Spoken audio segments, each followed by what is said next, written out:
das doch mal.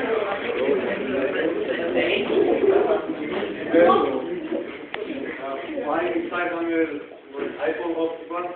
Da haben wir einfach mit dem Telefon das Telefon verbunden. Und jetzt wollen wir an neue Wege gehen und jetzt haben wir den neuen iPhone Watch entwickelt.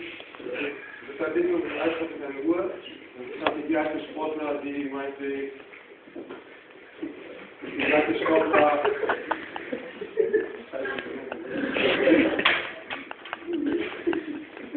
Sport betreiben, können Sport joggen,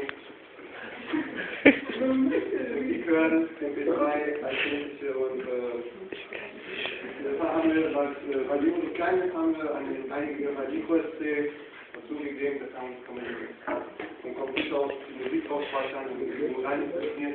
Das Display ist aufladbar, kann man reinziehen und der Preis ist ziemlich günstig, nur 79 €, ich empfehle jeden.